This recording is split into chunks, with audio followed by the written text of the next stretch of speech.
welcome back to my YouTube channel. My name is Renikeji, and if you haven't already, hit the red button down below to subscribe, turn on your post notification bell so you can get notified every single time I post a new video. Follow me on all my social medias, they'll be on the screen as well as linked down below, and let's get into today's video.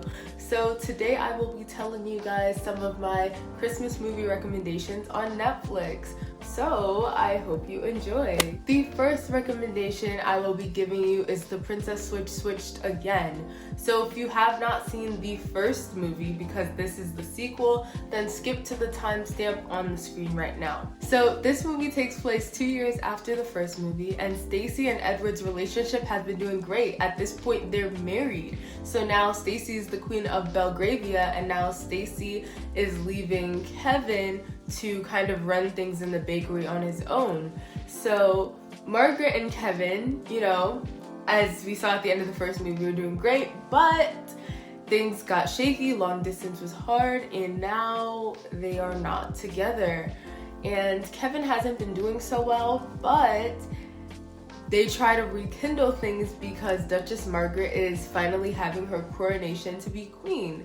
So as they try to hang out with each other, it's kind of hard because Duchess Margaret has so much to do as she's about to become queen. So Stacy has this great idea that they should switch again so that Duchess Margaret will have more time to spend with Kevin and they can really try a second time. But we find out that there is a third look-alike, and her name is Fiona. And Fiona has some plans of her own. So the next movie I have for you guys is A California Christmas. Joseph is the son of wealthy parents in the real estate business, and he himself is a part of that business. But they feel like he hasn't really been pulling his weight, so his mom sends him on this seemingly impossible mission to get a property from a family that refuses to give it up. Money and power will not shake them, so they need a new plan. She gives him 3 weeks to go and try to get this property from them. But as soon as he gets there, he meets Callie, which is the main ranch hand, and he realizes that he's gonna need a unique approach to getting their property, and romance happens. The next movie I watched is Holiday. So this one has Emma Roberts, which I know from Nerve, and I believe she was also in another show that I can't remember, but I believe it was like a horror show. But I know her from a lot of stuff. Oh my gosh, what's that other show called?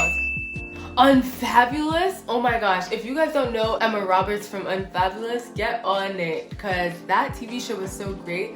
Like, I found out about it because of the reruns, and I'm so glad I did. So great. So definitely check that out too. I don't know what streaming platforms has that TV show, but Unfabulous, Emma Roberts, great show.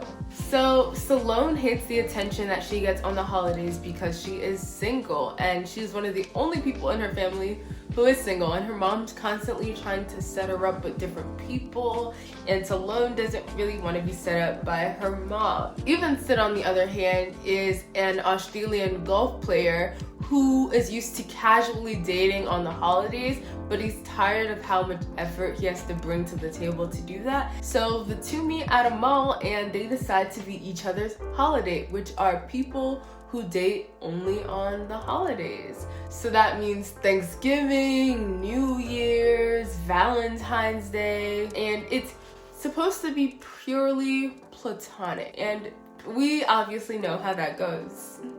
The next movie I watched is How the Grinch Stole Christmas. So the Grinch is a green guy who hates Christmas. So Cindy Lou is a little girl who hasn't really been feeling the Christmas spirit lately, but she is determined to help the Grinch feel it so that maybe she could feel it herself. It's definitely a throwback, feel-good movie, but it's a classic, so I had to include it. The next movie I watched is Holiday Rush, and this one has so many people of color. I'm pretty sure it is an all-black cast, and we love to see it. So Rayshawn Rush is a widowed radio DJ who gets fired just before Christmas. Rush and his radio partner Roxy go out on a limb and decide to try and buy and own their own radio station. And because of that, Rush and his kids are forced to move in with their aunt, and his kids have to get used to not getting everything they want.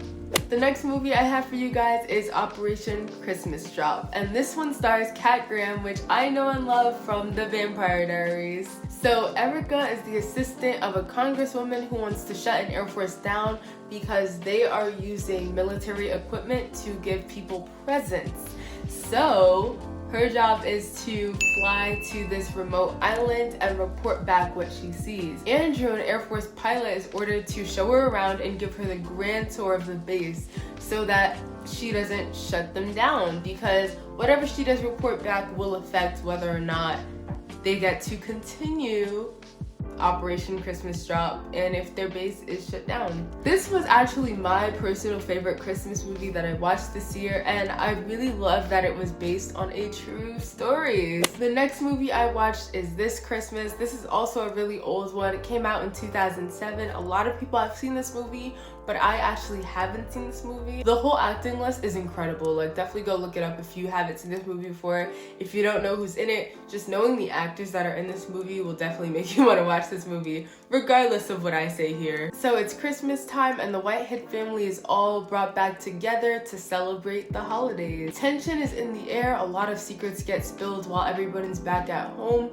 and of course this is the movie where Chris Brown sings This Christmas, so I love it. It was great. The next movie I watched is Midnight at the Magnolia. Two radio station hosts, Maggie and Jack, give relationship advice on their radio show, The Windy City Wake Up. And they have the opportunity to go national if on New Year's they introduce their parents to their significant others. Unfortunately, they get broken up with. So what do they do now? They pretend to be dating each other, and the big surprise that they plan on telling their fans is that they're actually together and introduce each other to their parents. I think you can guess where it goes next. So the next movie I saw is You Are My Home, and I was really excited for this movie because of the actors. One of the main actors is Angel Parker, and I knew her from Lab Rats, and I was like, wow, it's gonna see her take on a more interesting role, and she's actually the main character of this movie, so we really see her acting skills for this one. So this story begins with a little girl named Alexandra. She's 11 years old, and she's currently homeless because ICE took her away from her mom. The only family she has right now is her dog. Chloe, on the other hand, is a businesswoman hardened by grief. She's really going through some big losses in her life, and she decides to take Alexandra in for the holidays. And there's a little romance in there as well, but this is really a family movie. I'm not much of a crier, and I didn't cry watching this movie, but my eyes definitely got watery. There's definitely some scenes that could happen in real life, so it's a really interesting movie to watch, and I hope you guys actually watch this movie. It's really good. Another thing I loved about this movie is that there are so many people of color, and a lot of the people of color in this movie are main characters, which is really important. It doesn't happen enough. The next movie I have for you guys is A Cinderella Story, Christmas Wish.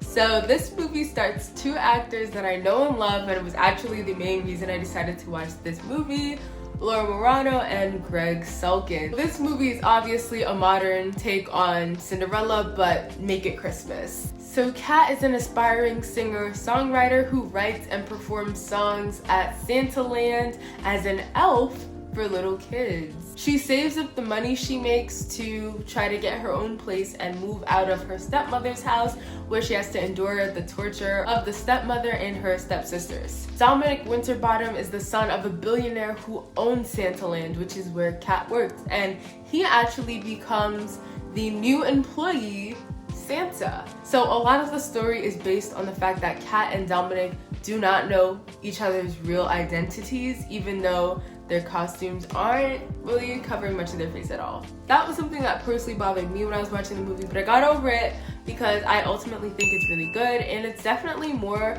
for a younger audience. Not too young, but like, if you're watching Disney Channel, this will probably still appeal to you. I hope this video helped you guys out. I hope you enjoyed. Don't forget to like, comment, share, and subscribe. Follow me on all my social medias. They'll be on the screen as well as linked down below, and I will hopefully see you in my next video. Bye!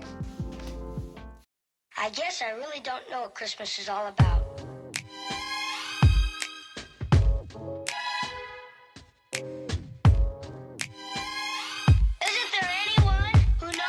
Christmas is all